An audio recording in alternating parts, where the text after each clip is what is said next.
په شب قدر کالج کرکټ ګراوند کې د کرکټ ټورنمنټ اختتام ته رسیدلی دی.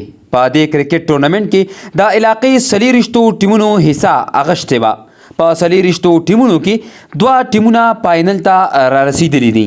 د دې ټورنمنټ فاینل میچ لپاره مهمان خصوصي د عوامي نیشنل پارټۍ تحصیلي شب قدر صدر حاجی شهریار پښتونیار او د عوامي نیشنل پارټۍ صوبایي رهنما کامران خان ګرځېدلی وو. د عوامي نیشنل پارټۍ صوبایي رهنما کامران خان او د عوامي نیشنل پارټۍ تحصیلي شب قدر صدر حاجی شهریار پښتونیار په خپلو خبرو کې زیاته کړله. الله شکریا ادا کوم چې دا نه ښکلې محفل جوړ کړ او دا نه ښکلې ګلونه دلته راټول شوي دي.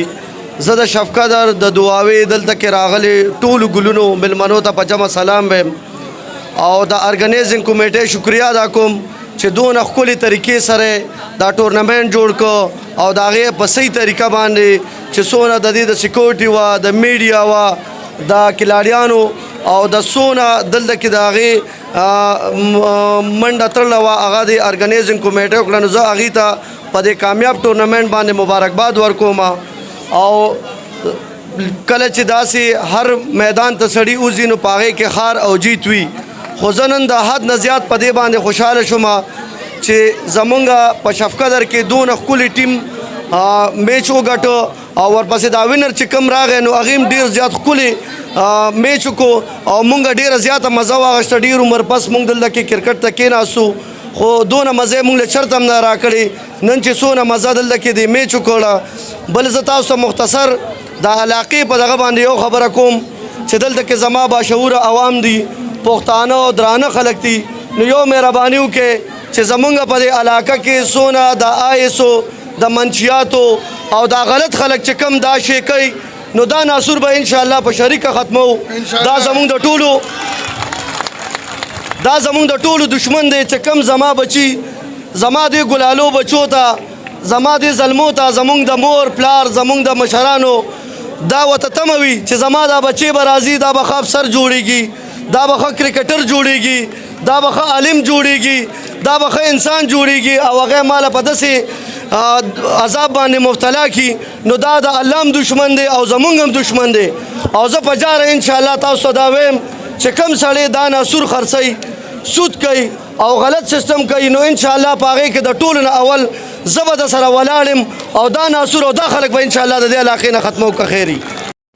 شهریار پښتونیار او کامران باچا په خپلو خبرو کې زیاته کړله چې موجوده حکومت لا پکار دی چې د نوجوانانو دپاره دغه شانتي ګراونډونه آباد کړي ولې چې نوجوانان نسل زموږ دپاره سرمایه ده.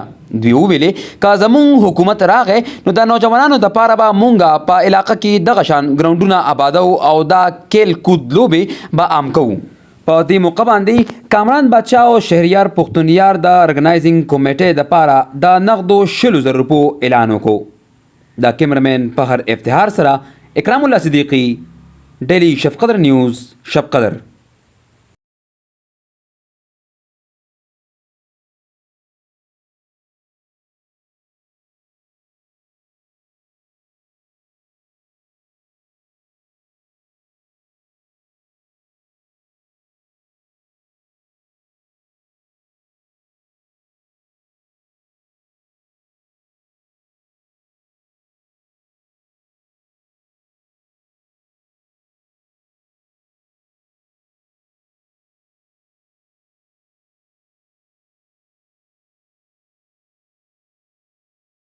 چې دغه شانتې لوبې د نوجوانانو دپاره یو ښه ځانګړی مقام لري.